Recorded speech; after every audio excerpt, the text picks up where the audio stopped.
ఈయన మీ నాయకుడే కదా, నాకైతే ఫ్రెండు, నీకైతే నాయకుడు. ఈయన నాకు 30 ఏళ్ళ నుంచి దోస్తిన. ఈయన అప్పుడప్పుడు నేను నిలబడను, నేను అది కాదు, నేను ఇది కాదు అని ఏదేదో మాట్లాడుతున్నాడు. ఈయన నిలబడంది నేను కానీ, మా మహేష్ గౌడ్ కానీ, మా ఉత్తమన్న కానీ నిర్ణయించాం. జగ్గారెడ్డి కూడా నిర్ణయించలేడు. జగ్గారెడ్డి నిలబడాలన్నా వద్దా, నిలబడితే యాడ నిలబడాలనో రాహుల్ గాంధీ డిసైడ్ చేస్తాడు. రాహుల్ గాంధీ డిసైడ్ చేస్తాడు. నేను కార్యకర్తలకు చెప్పదలుచుకున్నా, ఇంకోసారి జగ్గారెడ్డి నేను నిలబడతలేను, అది లేదు ఇది లేదంటే వారం రోజులు రూమ్లు వేసి బంద్ పెట్టి అన్నం పెట్టకూరి. నిలబడింది నిలబడితే నిలబడేది ఆయన చేతిలో లేదు. అది రాహుల్ గాంధీ గారు నిర్ణయిస్తాడు. ఆయన రాముడైతే ఈయన హనుమంతుడు, మీకు తెలుసు కదా. రాముడు ఆజ్ఞ హనుమంతుడు, గీత కూడా దాటాడు, చిన్న లైన్ కూడా దాటాడు. కాబట్టి మీరు అదృష్టవంతులు, ఒక రకంగా దురదృష్టవంతులు. జగ్గన్న గెలుచుంటే ఇవాళ ముఖ్యమైన పాత్రలో ప్రభుత్వంలో ఉండేటోడు. మీ దురదృష్టం అది. కానీ మీ అదృష్టం ఏంటంటే ఓడిపోయినా మీ ఎంబడే పిచ్చోన్లాగా మీతోనే తిరుగుతున్నాడా.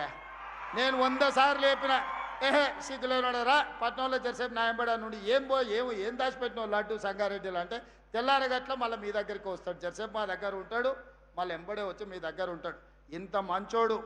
మీరు 100 కోట్లు ఇచ్చినా మీకు నాయకుడు దొరకడు, 1000 కోట్లు ఇచ్చినా, వజ్రాలు ఇచ్చినా దొరకడు. ఆయన మీ మీద చూపించే ప్రేమ ఎనలేనిది. ఇట్లాంటి నాయకులు ప్రజా జీవితంలో ఉండాలి. నేను జగ్గన్నను సంతోషపెట్టడానికో టీవీలో స్క్రోలింగ్కో చెప్తలేను. నేను మనసు నిండా నమ్మింది చెప్తున్నా. ప్రజలకు ఏదైనా కుటుంబాన్ని కూడా వదిలేసుకొని, పిల్లల ఇల్లు వాకిలి పెళ్ళి అన్నీ వదిలేసి ప్రజల కోసం తిరిగే నాయకుడికి ఒకవేళ మార్కులు వేస్తే తెలంగాణ రాష్ట్రంలో నెంబర్ 1 జగ్గారెడ్డి వస్తారు. నాకంటే కూడా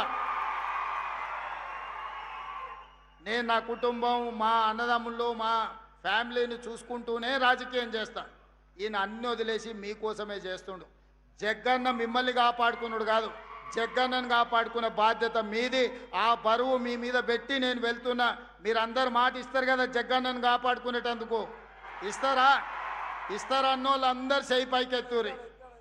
అందరూ అక్కకిచ్చేది అక్కకిస్తాం, అన్నకిచ్చేది అన్నకిస్తాం.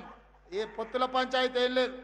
అక్కకి చైర్పర్సన్ ఇచ్చినాం. రేపు భవిష్యత్తులో సంగారెడ్డి అక్కకిస్తే జగ్గారెడ్డికి ఇంకోటి ఇవ్వచ్చు రాహుల్ గాంధీ. ఏమిస్తాడో నాకు తెలియదు. బోసరాజు గారికి కర్ణాటకలో ఏమి లేకుంటేనే మంత్రిని చేసి తర్వాత ఎమ్మెల్సీని చేసిండు రాహుల్ గాంధీ కర్ణాటకలో. ఇక్కడ కూడా ఏం జరుగుతుందో నాకు తెలియదు. కానీ జగ్గారెడ్డి ప్రజా జీవితంలో ఉండాలి. ప్రజల మేలు కోరుకునే నాయకుడు ఎప్పుడు ప్రజా జీవితంలో ఉంటే అది మనకు గౌరవం, గుర్తింపు, మీ ప్రాంతానికి కూడా మర్యాద. ఇవాళ అదే జగ్గారెడ్డి గెలుచుంటే మీ ప్రాంతానికి ఎంతో మేలు జరుగుండే. అయినా మీ మధ్యలోనే ఉంటున్న జగ్గారెడ్డికి మీరు అండగా నిలబడండి అని ఒక సోదరుడుగా, కాంగ్రెస్ పార్టీ కార్యకర్తగా మీకు విజ్ఞప్తి చేస్తున్నా. ఇలాంటి వాళ్ళు ప్రజా జీవితంలో ఉండాలి, 10 మందికి ఆదర్శంగా ఉండాలని కోరుకుంటూ మీ అందరి దగ్గర సెలవు తీసుకుంటున్న. ధన్యవాదాలు మిత్రులారా.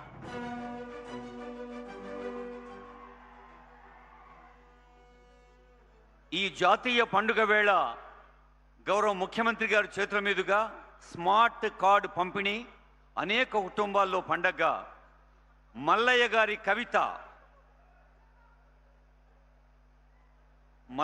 కవిత లోని కుర్దు గ్రామం. ప్రభుత్వం తరఫున పౌర సరఫరాల శాఖ మంత్రి